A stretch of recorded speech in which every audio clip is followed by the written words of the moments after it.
All right, my people, listen to this. But I'm saying that any politician that comes to you and says, I'm going to do only one term, that's a sign of desperation. It will not work. Just like all these gambits about serving food, carrying plates, and doing boy at parties that could be better organized by event organizers, it's also a sign of desperation. It doesn't work. It will never work. And then the second challenge, of course, is that you say the North will buy into this idea of one term. No, the North will not. Because the civil war in this country has never ended. I don't believe. Nigerian, Ruben Abati have decided to set this country ablaze. When I hear that word we talk, say there is civil war in this country. He not talk say if it happen. He said there is civil war in this country. That means Ruben Abati is calling on more war between the Igbos and the Northerners. I don't know why Ruben Abati have to go this way, on this lane.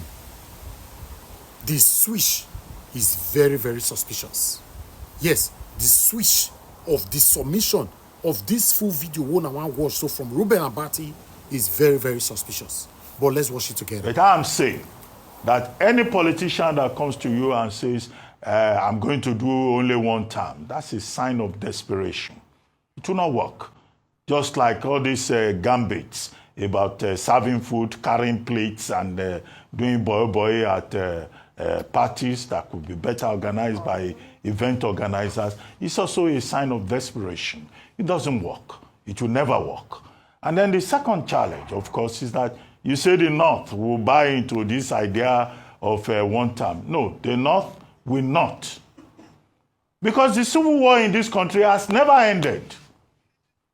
I don't believe. Now, the 2023 presidential candidate of the Labour Party, Peter Obi, is reiterating his promise to serve only one term of 4 years if elected Nigeria's next president in 2027. Now, in a statement on Sunday, the former governor of Anambra State explained that his decision to serve only one term is sacrosanct and inspired by the legacy of visionary leadership of American presidents Abraham Lincoln, John F. Kennedy, and Nelson Mandela of South Africa, each of whom stayed for a term or even less in office. But we're able to prove that longevity in office is not necessarily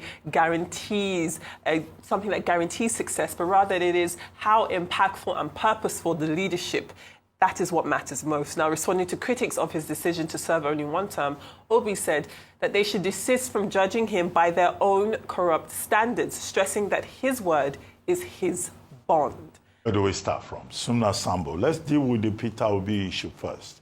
I have a report here, or a WhatsApp message from Chika Nabuife, Head Media Subcommittee, Anambra South Zona Mega Rally.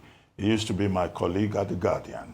And he's saying that, look, in our newspaper review this morning, we were saying that Governor Soludo made reference to Mr. Peter Obi, and that it is not true.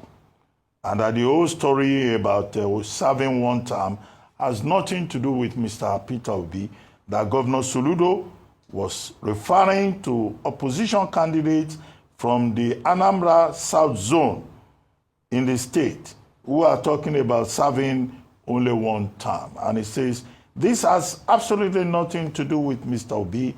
Please set the record straight.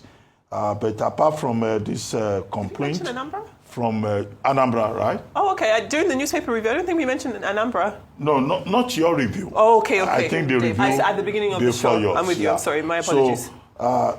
So, apart from this from Unabufe, do you think it is possible in Nigerian politics for anybody who becomes president from any zone to promise, oh, I will serve only one term, and people will believe that person? Because these positions are not held only by persons. They are also held by ethnic groups, geographical zones, and all of that. And all of them will come and say, no, this is our turn. And if Mr. Peter Obi becomes president of Nigeria, do you think Igbos will agree with him to say, oh, I want to do only one term, when the last time they held the #1 position was since the time of Aguiyi Rossi. Very interesting proposition by Mr. Peter Obi there. And then, of course, your question is very, very apt. There's always been this mutual distrust between Nigeria's ethnic groups, especially when it comes to the presidency. But like you have said, if he does come to power, it will be a different ballgame. But don't forget that your former boss, former President Goodluck Jonathan, then as president of Nigeria in 2010-2011, had proposed a single term of 6 years.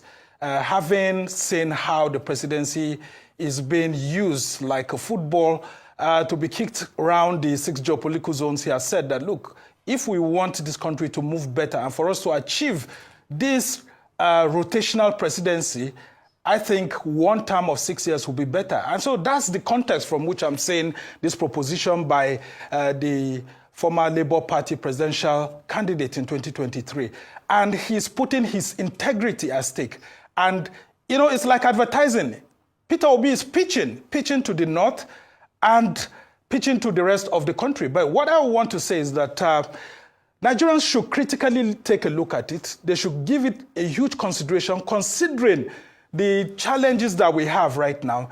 The Southwest itself, from which President Tinubu comes from, has enjoyed this Fourth Republic more than other component parts of the country. And I think Peter Obi was trying to direct that to other parts of Nigeria to take a critical look at it, because Obasanjo did 8 years. We've had Tinubu now completing one term, which will now make it 12 years by 2027. So if Peter Obi is able to, you know, put his integrity more at stake and reach out to the right stakeholders, he could actually pitch this in a better position that will make it look like the Southeast can conclude that 4 years that's left for southern Nigeria and that he stands a chance.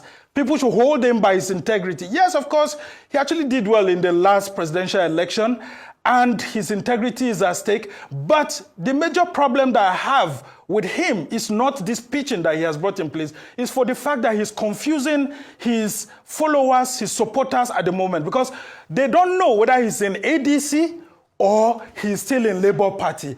And so that in itself, that he does not have a strong political vehicle that they can count on right now, is counting against him compared to this pitch. But this pitch that he has brought is a very, very perfect pitch. It aligns with what then President Goodluck Jonathan has said. And I think rational Nigerians who think politically and want the sustenance of this country should actually consider it, and they can hold the Southeast and Mr. Peter Obi to this one-term proposal. It's a very good proposal, conclude the 4-year of the South. But of course, then you have the biggest elephant in the house, President Bola Tinubu. Can he, if given the opportunity by ADC, for example, defeat a Bola Tinubu who is an incumbent, who has all the appurtenances of power, the coercive apparatus of state to wriggle his way into 2027. Okay. Well, it's left for us to except see. that nobody says ice cream in politics. Bola Tinubu is not going to give ice cream to another person because he wants to be seen as nice. That's not the arena for politics. I get your point about platform. That has to be resolved. But I'm saying that any politician that comes to you and says, I'm going to do only one term, that's a sign of desperation. It will not work. Just like all these gambits about serving food, carrying plates, and doing boy at parties that could be better organized by event organizers, it's also a sign of desperation. It doesn't work. It will never work. And then the second challenge, of course, is that you say the North will buy into this idea of one term. No, the North will not. Because the civil war in this country has never ended. I don't believe that Northerners who are already aggrieved with a Yoruba president will just shift and embrace the possibility of an Igbo president. There are contradictions in this country that have not been sorted out. We should lay the emphasis on competence, ability. If the Nigerian people are politically educated to a point where they can vote for a competent person, regardless of where he comes from, regardless of his religion, that's when this country will begin to move forward. So all this, I will do one time, I will serve you food, I will give you agbado. No, please. That's not going to work, in my own opinion. I don't know whether you disagree. I mean, competence, integrity, and all of that, very important for the next president of Nigeria, whether it's President Bola Tinubu as he wants to continue, or it's for someone else that will be voted, or whether an Atiku Abubakar or Rotimi Amici and all of that. Yes, you've said it. Nigeria has not really recovered from the civil war and the politics of that period and all of that. But should we continue? That's what people are saying. And that's why it's time for statesmen to actually rise up. And why is a component part of the federation still being neglected? That's also on the conversation. When we started this country, independence-wise in 1960, it was started on a tripod. Democratically, the other two components of the tripod have ruled the country. So the debate will continue. Why is the third leg of the tripod being left behind? Eventually, we had a fourth tripod, which was the region that was carved out, the Midwest region that was carved out from the then old Eastern region. And the debate has been ongoing. Why not have someone from there? Well, we eventually had someone from the South, which happened to be former President Goodluck Jonathan. But then, how long can we continue to isolate one of the tripod that we started this country with in 1960? That is what statesmen, people who are thinking into the future, are saying. And that's why, if you look at politics, the geopolitics of Nigeria at the moment, the best chance that the Southeast has right now seems to be coming with someone like a Peter Obi. And then you see that if Peter Obi doesn't get it this time around, I wonder when next it could be, because he just looks like a semblance. Why not pitching for him? Look at President Bola Tinubu too. You have said it very clearly. Nobody gives you the presidency on a platter. And so Peter Obi has to do more than just offering this proposition. You will see how Tinubu supported several people. Supported Atiku Abubakar, supported Nuhu Ribadu, and eventually supported Buhari before getting it. How many people has Peter Obi supported to get to the presidency than before coming? The only time he got the opportunity was in 2019 with Atiku Abubakar, but in 2022, 2023, he broke out. When people are saying that he should have supported Atiku Abubakar and it would have been an easiest ascendancy. Well, there are others who are now saying that the best way the Southeast can get to the presidency, I mean, from another thinking, is for Peter Obi to be Atiku Abubakar's vice presidential candidate, and by 2031, Atiku Abubakar will not hand over to him. That's the surest way. And I think Peter Obi and others who should consider this. Well, because no one gives you the Nigerian presidency on the platter of gold. But Nigerians need to consider the Eastern region. That's the only pitch that I find very considerate. And of course, the issues of competence can come in there. Okay, I get that principled position. After all, Payo Adebanjo pushed that position. But President Tinubu is saying he's the one representing the South now. If Buhari did 8 years, the South is also entitled to 8 years. And that's where the argument is. And that's why Gbajabiamila is talking to his colleagues, and they are saying that the Southwest will hold this position for another 4 years. So there are many sides to this conversation. See, my people, this 2027 way they come, so the people where they fight Peter will be too plenty. My God. The people where they fight this man, it too plenty. And the hatred where these people get for the Igbo people is too much.